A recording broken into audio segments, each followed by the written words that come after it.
That fresh morning. That fresh morning. Avec Mosley sur les 104.5 Mosley.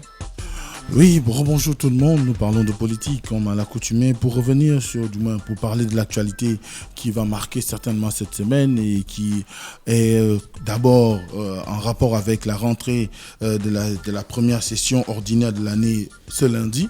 Vous savez que le Sénat et l'Assemblée nationale vont faire leur première session de cette année aujourd'hui. Et évidemment, les députés et les sénateurs sont appelés à pouvoir se retrouver pour parler évidemment de tout ce qui est en rapport avec les actes qu'il y aura à faire pendant la période qui est dédiée à cette première session ordinaire. Tous. Vous savez que nous étions en intercession parlementaire, sauf que cette rentrée, du moins des députés, se passe quand même sous un environnement plus ou moins électrisé, quoique quelque peu il y a eu quelque peu d'accalmie venant du Parti démocratique gabonais, notamment lié à la sortie de le président de son groupe parlementaire à l'Assemblée nationale.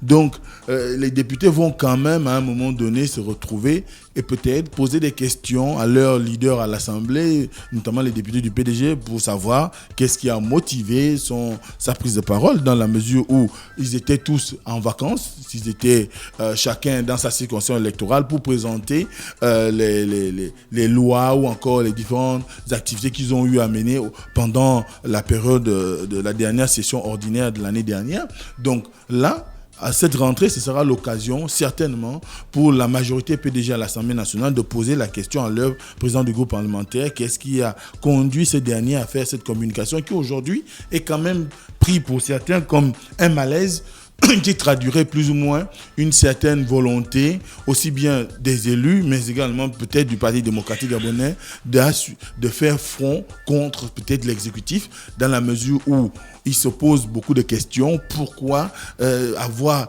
décidé de soutenir l'actuel Premier ministre alors que rien ne présage ou rien ne reste dans l'opinion l'idée qu'il y aura certainement son remplacement, parce que même si ça y va des réseaux sociaux qui sont quand même aujourd'hui un moteur important en ce qui concerne la communication, mais n'empêche que sur le plan institutionnel, rien ne prouve aujourd'hui. D'ailleurs, beaucoup s'appuient même sur la lecture que toi également, d'après tu as eu le vendredi dernier, en disant que le chef d'État a même fait des concessions au gouvernement en laissant le Premier ministre le soin de diriger l'appareil gouvernemental. Notamment, on voit bien que depuis un certain temps, on a un certain nombre de conseils interministériels qui sont déroulés sous sa conduite, et que c'était certainement de la volonté du chef d'État de mettre le Premier ministre en avant, le mettre face à ses responsabilités, l'amener à pouvoir tenir les engagements qu'il a eu à prendre devant les parlementaires lorsqu'il s'est agi du vote de confiance. Et vous savez qu'il avait promis qu'il y aura des engagements sur la route, sur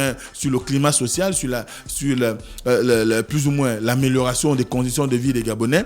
Sauf que aujourd'hui, même si l'opinion trouve qu'il n'y a rien de concret qui soit fait pour l'amener à en croire aux promesses du Premier ministre, il n'empêche que le président du groupe parlementaire PDG, sa sortie n'a pas laissé, du moins n'a pas eu peut-être l'effet escompté par ces derniers, une façon pour, quoi qu'on soit en démocratie, une manière de l'opinion d'affirmer que le PDG serait peut-être en déphasage avec les ambitions des Gabonais, avec la volonté qui est celle des Gabonais aujourd'hui de pouvoir aspirer à un meilleur être. Et alors, cette rentrée, du moins, va se passer quand même sous un climat particulier, parce que, effectivement, cette situation va certainement être débattue par les députés et PDG en interne pour pouvoir comprendre et pour pouvoir peut-être aussi trouver des voies et moyens pour rassurer l'exécutif sur l'absence de conflit qui pourrait y avoir, ou de querelles de leadership, ou la contestation qui pourrait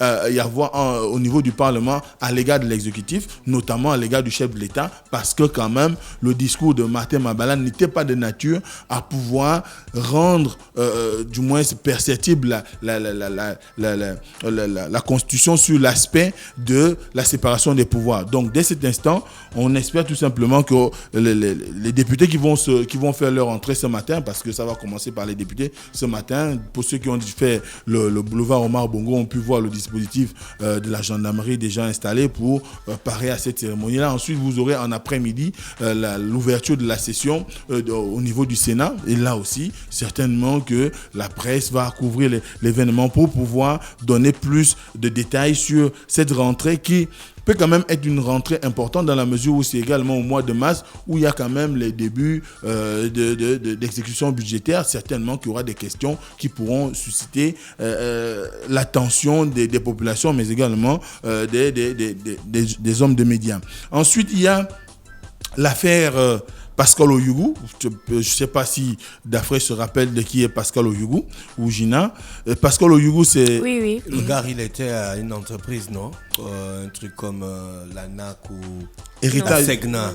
Héritage et modernité. Je crois qu'il était à la Segna, je ne sais plus exactement. Ouais, mais il est surtout connu comme ancien, du moins secrétaire général adjoint du mouvement Héritage et modernité, qui est devenu Rassemblement pour la patrie et la modernité de Barreau-Chambrier, et on dit être le père du logo du Parti démocratique gabonais, la main. Voilà. Donc, ce dernier, évidemment, avait été arrêté en 2017, en septembre, pour des motifs qu'on essaie aujourd'hui de plus ou moins de comprendre, parce que pour ce qui avait été dit à l'époque, c'est que Monsieur Pascal Oyougou, secrétaire général adjoint du Rassemblement Héritage et Modernité, parti de Barreau-Chambrier, risquait 10 ans d'emprisonnement pour un plan, parce qu'il y a eu une perquisition à son domicile où on a trouvé un plan de déstabilisation du Gabon, et il aurait été commanditaire, évidemment, des actes d'attaque d'un convoi de grumiers, tout le monde se rappellera, du côté de Fougamou, et cela avait conduit à son arrestation, laquelle arrestation avait ouvert une enquête, donc, comme on dit en ce qui concerne la justice. Alors cette enquête-là menée, on se retrouve aujourd'hui, 2 ans après, avec une situation qui fait que pour son conseil, M. Oyougou devrait être relaxé dans la mesure où la période indiquée pour les besoins d'enquête a quand même expiré. Selon ces derniers, la constitution gabonaise ne laisse pas, du moins accorde 1 an pour pouvoir mener de telles investigations, et au bout de 1 an, on devrait normalement relaxer M. Oyougou. Mais ce qui se passe aujourd'hui, c'est que M. Oyougou n'a pas toujours retrouvé la liberté, alors que les enquêtes ont pris fin il y a belle lurette. Alors, ce qui se passe qui a motivé leur sortie, c'est surtout parce qu'ils ont adressé un certain nombre de correspondances, notamment au juge au niveau de la cour d'appel, et le procureur près de la cour judiciaire de Libreville leur a fait savoir que de son côté il n'y avait pas de situation qui bloquerait, mais il attendait qu'il y ait des indications de la part de la hiérarchie, et la hiérarchie, on le sait, au niveau de la justice, c'est soit le ministère, ou encore, qui dit ministère dit le gouvernement, donc ce qui sous-entend que c'est de la part des tenants du pouvoir. Et là ça pose un problème pour ces derniers. Ils estiment que cette réponse sous-entendrait que effectivement la libération de Pascal Oyougou serait assujetti aux instructions du pouvoir, parce que étant donné que le procureur près de la cour judiciaire, lui, il attend un mot d'ordre, on ne sait de qui. Est-ce que c'est du ministre de la Justice, est-ce que c'est du Premier ministre, ou encore du président du Conseil de la magistrature? On ne sait pas. Mais n'empêche que pour eux, il est nécessaire aujourd'hui qu'ils puissent procéder à la libération de leurs clients, dans la mesure où rien ne laisse entrevoir une idée selon laquelle ce dernier peut encore rester en prison, dans la mesure où toutes les enquêtes ont été menées. Le dossier, d'après ce qu'ils disent, est vide, donc il ne contient aucun élément probant qui pourrait plus ou moins les amener à pouvoir croire à la culpabilité de leurs clients. Et là, ça nous amène à ce cycle de sorties médiatiques que vous connaissez depuis un certain temps. D'ailleurs, on se rappellera également que les avocats de Justin Dounangoy ont également porté des revendications auprès du Parlement de la francophonie, où ils estimaient, dans la saisine qu'ils ont fait au Parlement de la francophonie, que leurs clients son arrestation était en violation des textes, notamment en ce qui concerne le règlement intérieur de l'Assemblée nationale, notamment les articles 95. Et dès cet instant, son arrestation, on aurait dû l'arrêter après la levée de l'immunité parlementaire. Or, on l'a arrêté avant. Et dès cet instant, il y a vice de procédure. Donc, c'est autant de situations aujourd'hui qui font que la plupart des conseils de ces acteurs politiques se retrouvent dans une situation où ils pensent que les procès qui sont aujourd'hui mis au devant de la scène ou qui sont en instance dans les chambres judiciaires du pays sont des procès beaucoup plus politique qu'autre chose.